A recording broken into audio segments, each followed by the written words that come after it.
ہمارے ہاں یہ ہوتا ہے کہ ہم احساس نہیں پیدا کرتے، بلکہ اپنی غلطیوں پر، اپنی کمزوریوں پر دلائل دیتے ہیں۔ ہم یہ کہتے ہیں جناب یہ فلاں وجہ بنی تو مجھے یہ کرنا پڑا۔ میں نے ایسے نادان لوگ بھی زندگی میں دیکھے کہ ان سے قتل ہو گیا ہے۔ جس نے جان بوجھ کر کسی مومن کو قتل کیا اس کی سزا جہنم ہے۔ قتل ہو گیا تو ان سے سوال کیا گیا تو کہنے لگے اس نے مجھے گالی دی تھی، پھر میں کیا کرتا؟ نہیں، اپنی اتنی بڑی کوتاہی پر بھی وہ بجائے شرمسار ہونے کر، بجائے 2 قدم پیچھے ہٹنے کے، اس پر بھی لوگ دلائل دیتے ہیں۔ تو اگر کسی بندے کو کبھی اس سے کوئی ایسی غلطی سرزد ہو گئی، کوئی ایسا اس سے حقوق العباد کے مسئلے میں کمزوری اس سے واقع ہو گئی اور پھر اس کو احساس ہو گیا اور حالات اس طرح کے ہو گئے کہ اب وہ معافی بھی نہیں لے سکتا، وہ لوگ دنیا میں موجود نہیں رہے یا وہ ان پر ملاقات کرنے سے، ان سے ملنے سے قاصر ہے، کسی ایسے مقام پہ ہے اور وہ حق ادا بھی نہیں کر سکتا، لیکن اسے احساس پورا ہے، توبہ پوری کی، کوشش پوری کی، تو ایسے بندوں کی بھی اللہ قیامت کے دن صلح کرا دے گا۔ نبی کریم صلی اللہ تعالیٰ علیہ وآلہ وسلم نے ارشاد فرمایا کہ ایک بھائی صبح قیامت اپنے بھائی پر مقدمہ کرے گا، اے میرے مالک اس نے مجھے بڑا ستایا، اس نے مجھے بڑی تکلیف دی، فلاں فلاں جگہ اس نے میرے اوپر بڑی آزمائش مسلط کر دی، بڑی ساری تکلیفوں سے گزارا۔ اس سے مراد مسلمان بھائی ہے، وہ اس کا دوست ہو یا کاروباری ساتھی ہو یا سگا بھائی ہو یا کوئی بھی ہو۔ حضور فرماتے ہیں وہ مقدمہ کرے گا، یہ مسند امام احمد بن حنبل میں حدیث موجود ہے۔ عرض گزار ہوگا اے کائنات کے رب اس نے بڑی تکلیف دی، بڑا ستایا، مہربانی کی جائے مجھے اس سے بدلہ لے کے دیا جائے۔ اب بندہ جو سامنے جس پر مقدمہ دائر کیا جا رہا ہے وہ تو مرتے دم تک توبہ کرتا رہا، احساس ہو چکا تھا، ازالے کی کوشش کرتا رہا، لیکن اسے موقع میسر نہیں آیا، حالات ہی ایسے نہیں تھے۔ اب اللہ کے محبوب فرماتے ہیں رب اس مقدمہ کرنے والے سے کہے گا چل اپنے بھائی کو معاف کر دے۔ وہ پھر اپنا دکھڑا سنائے گا، اپنے اس درد کی شدت کو بیان کرے گا جو اس کی طرف سے آنے والی تکلیف پر وہ آزمائش سے گزرا، اس کا اظہار کرے گا کہ مالک میں تو بڑی تکلیف میں رہا ہوں، ایسے معاف کیسے کر دوں؟ تو اللہ کریم فرمائے گا اٹھ، پھر وہ سامنے جنت میں نظر ڈال، وہ مکان دیکھ سامنے، وہ دیکھ کے کہے گا سبحان اللہ، اتنا خوبصورت مکان، اتنا عالی شان محل، جلدی سے عرض کرے گا مالک یہ کس کو ملے گا؟ تو رب فرمائے گا جو اپنے بھائی کو معاف کر دے۔ تو فوراً سے پہلے عرض کرے گا اللہ میں نے معاف کیا، اللہ میں نے معاف کیا، اللہ میں نے معاف کیا۔ تو رب کریم فرمائے گا پکڑ پھر اپنے بھائی کا بازو اور جا، میں نے تم دونوں کے لیے جنت میں مکان بنا دیے۔ تو ایک تو یہ یاد رکھیں کہ کوئی شخص اگر یہ دعویٰ کرتا ہے کہ میں نے کبھی، ہمارے ہاں بہت سارے لوگ ایسے ہیں جو بعض اوقات بات کرتے ہیں تو ان کی بات سے انا پرستی چھلکتی ہے، وہ کہتے ہیں جی یاد تو نہیں کبھی کسی کے ساتھ زیادتی کی ہو۔ میں نے کہا یہ تو آپ نے بہت بڑا ہی دعویٰ کر دیا ہے، تو بہت بڑا دعویٰ کر دیا آپ نے، ایسے تو ہوتا نہیں۔ کبھی کبھی انسان جو اس کے زیادہ قریبی لوگ ہوتے ہیں، زیادہ قریبی ساتھ رہنے والے، اسے ان کے بارے میں زیادہ حساس ہونا چاہیے۔ میں نے دیکھا ہے کہ ڈھیر سارے لوگ ہیں جن کے ذمے بڑے لوگوں سے معذرت کرنا ہے لیکن تیار ہی نہیں۔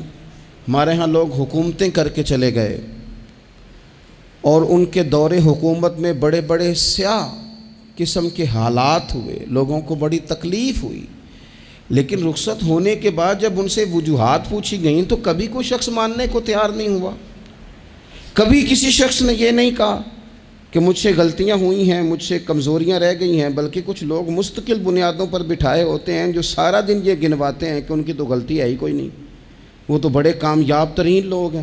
حالانکہ جو بڑے بڑے لوگ تھے، بڑے بڑے لوگ، حضرت عمر فاروق جیسے بڑے آدمی تھے نا حضرت عمر فاروق، تو آخری وقت میں جب آپ کو زخم لگ گیا تو لوگوں نے آپ کی تعریفیں کی کہ آپ بہت بڑے ہیں، آپ نے بڑی خدمت کی، تو حضرت عمر کہنے لگے مجھے اپنی غلطیوں کا بھی احساس ہے اور تم میری تعریفیں کر رہے ہو۔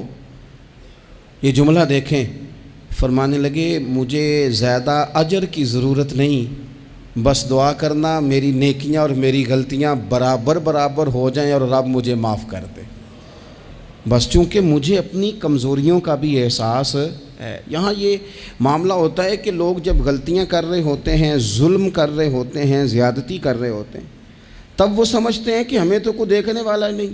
میرا اللہ قرآن حکیم میں فرماتا ہے وَلَا تَحْسَبَنَّ اللَّهَ غَافِلًا عَمَّا يَعْمَلُ الظَّالِمُونَ، فرمایا ظالم جو کام کرتے ہیں ہرگز نہ سمجھنا کہ اللہ ان کے کاموں سے بے خبر ہے، وہ وقت کا انتظار کریں۔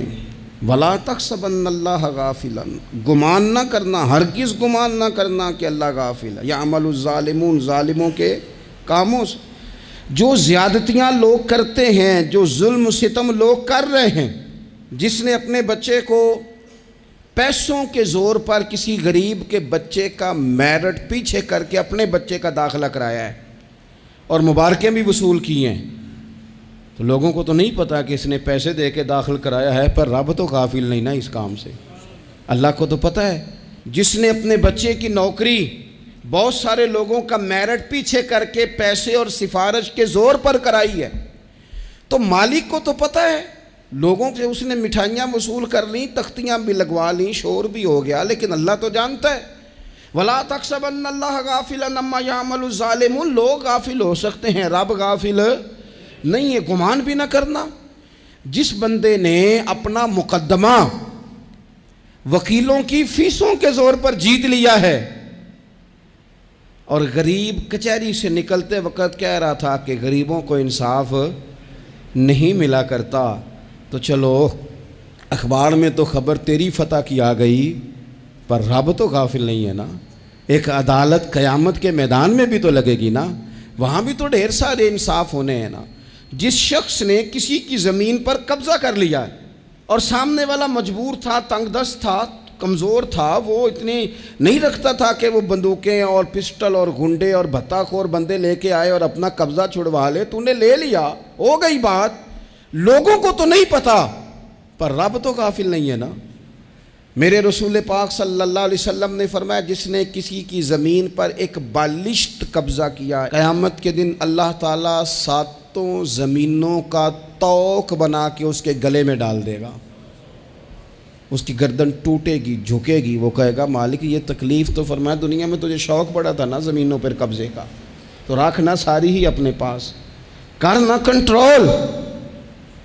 لڑ لڑ کے تھک گئے، حالات خراب ہو گئے، بہنوں کے حصے کھا گئے، پڑوسی اگر مجبور تھا تو بیچنا چاہ رہا تھا تو اس پر سٹے لے کے آ گئے کہ یہ کسی اور کو بیچ نہ سکے، دے تو مجھے ہی دے۔ قانون کو کٹ پتلی بنا کر اپنے ہاتھوں میں کھلواڑ کیا، مستقل بنیادوں پر پکے پکے قانونی مشیر رکھ لیے، سمجھا کہ دنیا کو تو پتہ نہیں چل رہا، تو وَلَا تَحْسَبَنَّ اللَّهَ غَافِلًا عَمَّا يَعْمَلُ الظَّالِمُونَ، رب تو ظالموں کے کاموں سے بے خبر نہیں ہے، اللہ تو بے خبر نہیں۔ بڑا کچھ لوگوں نے کیا، بڑا کچھ کیا، بڑی بڑی زیادتیاں پس پردہ کی، بڑے بڑے حقوق پہ ڈاکے ڈالے، بڑا کچھ ہی ہوا، لیکن پھر آرام کی نیند سو گئے۔ پھر نے سوچا کوئی سوال جواب نہیں، کوئی بات نہیں، کوئی پوچھنے والا نہیں، تو مٹی دیں تے مٹی رہنا ہی، ایمی کا دی بلے بلے، آج مٹی دے اتے بندے آتے کل مٹی دے تھلے۔ بعض لوگوں کو بات کرنے کا سلیقہ زیادہ آتا ہے، پنچایت میں جیت جاتے ہیں۔ بعض لوگ وکیل مہنگا لے لیتے ہیں، ویسے وکیل مہنگا ہوتا کیوں ہے؟ وکیل کے مہنگا سستا ہونے کی وجہ کیا ہے؟ قانون آئین تو ایک جیسا ہے نا، دلائل تو قانون کے اندر ہی دینے ہیں، کتابیں سب نے ایک جیسی پڑھی ہیں، ڈگری بھی سب کے پاس ایک ہی ہے، ایک ہی ملک ہی ہے، تو یہ مہنگے سستے کا کیا مطلب ہے؟ وکلاء کے زور پر مقدمے جیتے جاتے ہیں، وکلاء کے زور پر۔ اور اگر خبریں ایسی بھی ہوں کہ بعض عدالتیں بھی پریشر قبول کرتی ہیں، بعض ادارے بھی پریشر قبول کرتے ہیں، پھر ملک نہیں بنا کرتے، پھر صرف کشتیاں لڑی جاتی ہیں، صبح سے شام تک کشتی لڑو اور شام کو کہنا کہ نہیں رزلٹ ٹھیک نہیں آیا، جو ریفری تھا، جو امپائر کھڑا کیا تھا، اس نے کہا نہیں یہ کھیل دوبارہ ہوگا، سویرے پھر شروع کر دو۔ ٹھیک ہے، باہر جو لوگ ہیں بیچارے وہ اپنی جگہ پہ ہیں تو ہیں، ختم ہو گئی بات۔ آپ دیکھ لیں ہمارے ملک میں جتنے بھی سنجیدہ فکر لوگ ہیں وہ زیادہ پریس کانفرنسز نہیں کرتے، وہ زیادہ شور شرابہ نہیں کرتے۔ کچھ پکے لوگ رکھے ہوئے ہیں جن کی ڈیوٹی چرب زبانی ہے، جن کی ذمہ داری ہر وقت آنکھ کو بھڑکا کے رکھنا، جن کے ذمے یہ کام لگایا جاتا ہے، سوائے اس کے انہیں کچھ بھی نہیں آتا، صرف اتنا ہی جانتے ہیں کہ ہم نے سامنے والے کی پگڑی کو کیسے اچھالنا ہے۔ تو کبھی بھی کسی موقع پر بھی کسی کی ایک پائی بھی ظلمن کبھی بھی اپنے قبضے میں نہ لیں۔ یاد رکھنا رزق زیادہ ضروری نہیں ہوتا، رزق برکت والا ضروری ہوتا ہے۔ تھوڑا ہو لیکن اس میں برکت ہو، کثرت سے کام نہیں چلتا، برکت سے کام چلتا۔ بہت پیسے ہوں لیکن ان میں برکت ہی کوئی نہ ہو، آتے بھی جا رہے ہیں اور جاتے بھی جا رہے ہیں، کوئی سمجھ نہیں آ رہی۔ تو ظلم اور زیادتی اور جبر ہمارے ہاں یہ دور بدل گیا، میڈیا لوگوں کی جیب میں آ گیا، آسانی ہو گئی، سیٹلائٹ کا سسٹم آ گیا، دور دراز کونوں میں لوگ اپنی بات لوگوں تک پہنچانے کا ذریعہ حاصل کر سکے، ساری آسانیاں ہو گئیں، ہر چیز لوگوں کو میسر آ گئی، تیزی ہو گئی، لیکن سچ پھر بھی نہیں عام ہو سکا۔ حقیقت پسندی کے دعوے لوگوں نے پھر بھی نہیں کیے۔ اگر کوئی چیز عام ہوئی بھی تو وہی جھوٹ، وہی بددیانتی، وہی ظلم و ستم۔ آپ دیکھ لیں کوئی ایک کیس بھی کبھی آتا ہے میدان میں، ایک کیس بھی، اور 4 دن اپنی فیس بک کی بات بڑھانے کے لیے اس پر شور بھی کیا جاتا ہے، پھر وہ دب جاتا ہے، پھر اس کے بعد وہ قصہ پارینہ ہو جاتا ہے۔ جب ظلم حد سے بڑھ جاتا ہے پھر انسان کا اپنا وجود بھی اس کے لیے باعث عار بن جاتا ہے۔ ابن حجر کہتے ہیں کہ ایک شخص کو میں نے ایک مقام پہ دیکھا، وہ میرے علاقے کا تگڑا بندہ تھا، سیاںا بندہ تھا، مالدار تھا، کیا کہتے ہیں پنجابی میں ڈنڈی پٹی بڑی قائم تھی، بڑا اس کا دبدبا تنتنا تھا، لیکن میں نے اسے طبیب کی دکان پر لیٹے ہوئے دیکھا تو اس کے وجود سے پیپ نکلتی تھی۔ میں نے اسے کہا یار تیرے نام سے تو لوگ خوف زدہ رہتے تھے، تیرا نام لے کے تو لوگ بچوں کو ڈرایا کرتے تھے، تیرے سے انسلاک رکھنے والے تو بازاروں میں گردنیں اونچی کر کے چلتے، تجھے کیا ہوا؟ تو کہنے لگا بس جب خدا کا حکم آیا، جب اللہ کی حکمت کا غلبہ ہوا، جب تک اس نے ڈھیل دی تو دی، لیکن جب وہ پکڑنے پہ آیا تو پھر حال یہ ہوا کہ ایک غریب مچھیرا مچھلیاں پکڑنے کے لیے دریا میں سارا دن بیٹھا رہا، اسے مچھلی نہ ملی، شام کو روئی پڑا کہ مالک میرے تو بچوں کے پاس کھانے کو بھی کوئی شے نہیں۔ تو ایک مچھلی شام کو بڑی محنت کے بعد ایک بڑی مچھلی اس کے ہاتھ لگی۔ ان دنوں نہ مچھلیاں ملتی تھی نہ گوشت ملتا تھا، وہ بیچارہ ایک مچھلی لے کے جا رہا تھا اپنے گھر کی جانب، تو سامنے اسے میں آ گیا۔ جو طریقہ ہوتا ہے، کدھر لے کے جا رہے ہو، کہاں سے لی ہے؟ تو کہتے اس نے کہا صاحب مجھے پتہ ہے آپ مجھ سے چھین لیں گے، لیکن میرے بچے صبح سے بھوکے ہیں، یہی میرا روزگار ہے، آج مجھے کچھ نہیں میسر آیا، میں نے اس مچھلی کو لیا ہے، مجھے تو بیچنے کو بھی کچھ نہیں ملا، پتہ نہیں مجھے پکانی کس طرح ہے، تو یہ ایک مچھلی میرے بچوں کی خوراک بنے گی، کل لوٹ لینا، پرسوں لوٹ لینا، تمہارا تو کام ہی لوٹنا ہے، چلو کچھ دن کے لیے ہاتھ روک لو۔ کہتے ہیں اس نے جب یہ کہا تو میں نے ایک تھپڑ مارا اور اس آدمی سے مچھلی چھین کر میں نے اسے پکڑ کے گھر لا رہا تھا میں، اس مچھلی نے، حالانکہ مچھلیاں کاٹا نہیں کرتی، کہنے لگا اس مچھلی نے ناخن پر میرے پورے پر تھوڑا سا کاٹا ہے، اور میں نے کہا کوئی بات نہیں، مچھلی ذرا بڑی تھی، اس نے کاٹ لیا، میں نے تھوڑی سی پٹی باندھی اور گھر والوں کو کہا مچھلی پکا دیں، انہوں نے پکائی کھائی، کچھ پتہ ہی نہیں تھا۔ 2-4 دن گزرے ہیں تو زخم آگے بڑھنے لگا ہے، طبیب کو دکھایا ہے تو اس نے کہا یہ تو انگلی کاٹنی پڑے گی۔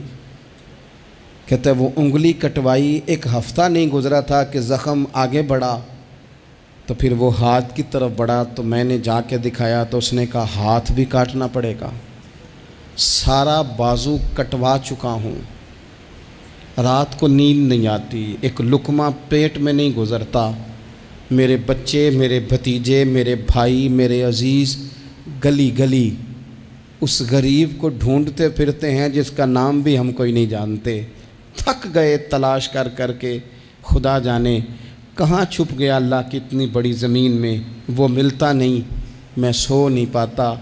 کہنے لگے شیخ میرے لیے دعا کر دو، مجھے کچھ نہیں چاہیے، بس وہ مجھے مل جائے اور میں اس سے معافی لے لوں، بس وہ مجھے معاف کر دے، 2 جملے معاف، جیسے بھی ہوگا میں منا لوں گا، بندہ درکار ہے۔ ابن حجر نے لکھا ہے، کہتے ہیں وہ تڑپتا رہا، روتا رہا، آہوزاری کرتا رہا۔ میں نے بھی اس کے لیے دعا کی کہ اللہ کرے وہ شخص تجھے مل جائے۔ پھر کچھ دنوں کے بعد مجھے کسی نے بتایا کہ مر تو گیا ہے تڑپ کے، پر اس سے معافی کا موقع میسر نہیں آیا۔ دوستو، زندگی میں کچھ کام ایسے ہم کرتے ہیں، وہ راز گرچہ ہمارے سینوں میں دفن ہوتے ہیں، لیکن کہیں ظلماً زیادتی کے ساتھ ہم نے 4 پیسے بھی کسی کے ہڑپ کیے۔ کام محنت کرنی نہیں، جی چرانا ہے، کوشش کرنی نہیں، جی چرانا ہے۔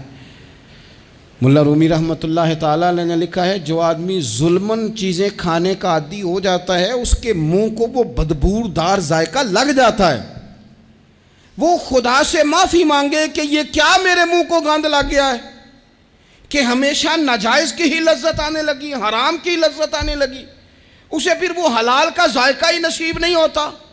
اپنی زندگی میں جائز پیسہ، رزق حلال، طیب، طاہر، صاف ستھرا، کبھی ظلم نہ کریں، کبھی زیادتی نہ کریں۔ کبھی حضرت سعد بن ابی وقاص رضی اللہ تعالیٰ عنہ کچھ بانٹ رہے تھے، تو ایک شخص نے آ کے کہا، یہ بخاری میں آپ کو ملے گا، اس نے آپ پر 3 الزام لگائے۔ کہنے لگا ایک تو آپ جہاد پہ نہیں جاتے حالانکہ بڑے مجاہد تھے، دوسرا آپ بانٹنے میں احتیاط نہیں کرتے، تیسرا جناب آپ غریبوں کو ترجیح نہیں دیتے۔ 3 الزام اس طرح کے اس نے آپ پہ لگائے، ناانصافی کا، معاذ اللہ، جنگ پہ نہ جانے کا۔ اب حضرت سعد بن ابی وقاص کو بڑی تکلیف ہوئی۔ بد دعاؤں سے بچنا چاہیے۔ حضور نے نام لے کے کہا مظلوم کی بد دعا سے بچنا۔ دکاندار کپڑے دیکھ کے اہمیت دیتا ہے، کپڑے دیکھ کے، اگر دکان پہ چڑھنے والا مہنگے کپڑے پہن کے چڑھا ہے تو اٹھ کے کھڑے ہو کے مال دکھاتا ہے۔ اگر کپڑے پھٹے پرانے ہیں اور خاتون نے جو گود میں بچہ اٹھایا وہ بھی غریب ہے تو کہتا چل چل، انہیں خریدنا کچھ ہے نہیں۔ یہاں سے ظلم شروع ہوتا ہے، یہاں سے۔ بندہ دیکھ کر لوگ اس کے ساتھ رویہ اختیار کرتے ہیں، بندہ دیکھ کر، میری غربت نے کیا مجھ کو زمانے میں بدنام، تیری دولت نے تیرے عیب چھپا رکھے۔ حضور فرمانے لگے مظلوم کی بد دعا سے بچنا۔ جب وہ اپنے ہاتھ اٹھاتا ہے نا رب کی بارگاہ میں، تو پھر آسمان کو بھی حکم ہوتا ہے تو درمیان میں ہٹ جا، کوئی شے نہ آئے اسے سیدھا اللہ کی بارگاہ میں پہنچنے دے۔ ہٹ جاتی ہے ہر چیز۔ مظلوم کی بد دعا سے بچو۔ حضرت سعد عزت دار آدمی تھے، لوگ عزت داروں پر بھی ظلم کرنے سے باز نہیں آتے۔ حضور کے غلام تھے، نبی پاک کے سچے سچے صحابی تھے، اس نے جھٹ سے منہ کھولا الزام لگا دیا، سوچا سمجھا ہی نہیں کہ میں اس شخص کے بارے میں بات کر رہا ہوں جس کی صبح اور شام میں حضور کے ساتھ وفا کرتے گزر گئیں، بخاری میں موجود ہے۔ ظلمن بات کی، ظلمن، کہنے لگا نہ جہاد پہ جاتے ہو، نہ مال غنیمت انصاف سے بانٹتے ہو، نہ عدل کرتے ہو، الزامات لگاتا۔ حضرت سعد چپ کر گئے۔ کئی دفعہ نفیس آدمی وہ اس کو تکلیف ہوتی ہے وضاحت دیتے بھی کہ میں وضاحت دوں، اب یقین کریں وضاحت دیتے بھی تکلیف ہوتی ہے۔ حضرت سعد بن ابی وقاص خاموش ہو گئے، چپ کر گئے۔ لیکن اس وقت سے ڈرنا چاہیے جب کوئی اپنا مقدمہ رب کی بارگاہ میں پیش کرے، رات کو اللہ کے حضور شکایت کرے۔ حضرت سعد بن ابی وقاص نے 3 دعائیں کی اس کے لیے، دعائے ضرر، بد دعائیں دی 3۔ کون سی؟ کہا اے اللہ اس کی عمر لمبی کر دے، اے اللہ اس کا فقر بڑھا دے۔ تیسرا کہا اے اللہ اسے فتنوں میں مبتلا کر، اس نے مجھے اذیت دی، تکلیف دی، میں نے تو ساری زندگی وفاداری میں گزاری اور یہ مجھے کیا کہہ گیا جاتے ہوئے۔ ایک تابعی بزرگ ہیں، وہ فرماتے ہیں اور بخاری میں موجود ہے، تابعی بزرگ فرماتے ہیں میں نے اس بوڑھے کو دیکھا، اتنی عمر لمبی ہو گئی تھی کہ بھویں جھک گئی تھیں، اور حال یہ تھا کہ مانگتا پھرتا تھا، ایک دفعہ روٹی کھاتا تو بھوک ختم نہ ہوتی، پھر مانگنا شروع کر دیتا، فقر لمبا ہو گیا۔ اور فرماتے ہیں فتنے کا یہ حال تھا کہ نہ اب خواہش تھی نہ اس کے وجود میں اتنی طاقت تھی، لیکن راہ سے گزرتے معاذ اللہ ثم معاذ اللہ کسی خاتون کو چھیڑ دیتا، اسے جوتے پڑتے، اسے تکلیف ہوتی، تو جب لوگ اسے پوچھتے یہ تو کیا کرتا ہے تو کہتا یہ حضرت سعد بن ابی وقاص کی دعا ہے جو میرا پیچھا کرتی، یہ میں نے ان پر ظلم کیا، زیادتی کی، الزامات لگائے، دل توڑا، تو یہ دعا ہے جو مجھے جینے نہیں دیتی۔ خدا را اپنے لہجوں پر، اپنے انداز پر تھوڑی توجہ دیں۔ ہم مطلب وہ جب ہمیں پتہ ہوتا ہے نا کہ یہ سامنے والا کمزور ہے، دو باتیں سن لی ہیں تو پھر ہم 100 سناتے ہیں، پھر ہم کئی 100 سناتے ہیں، پھر تو ماں بدولت باز آنے کو تیار نہیں ہوتے۔ کبھی بھی کسی پر ظلم نہ کریں، زیادتی کا مزاج نہ بنائیں، تکلیف نہ دیں، ہمارا وجود، ہمارا لہجہ، ہمارا اٹھنا بیٹھنا کبھی کسی کے لیے بوجھ کا باعث نہ بنے۔ ٹھیک ہے، بعض لوگوں کے شر سے ڈرتے ہیں، بعض لوگوں کی ضد سے ڈرتے ہیں، بعض لوگ رٹا بڑا ڈالتے ہیں تو رٹے سے ڈرتے ہیں، خاموشی سے نکل جاتے ہیں۔ اس کا مطلب یہ نہیں ہوتا، وہ حضور نے فرمایا مومن نرم دل ہوتا ہے، سامنے والا سمجھ لیتا ہے شاید بزدل ہے، اس کو پتہ ہی کوئی نہیں، وہ تو نرم دل ہے۔ یاد رکھنا کچھ بدلے صبح قیامت اللہ کے حضور بھی پیش ہوں گے۔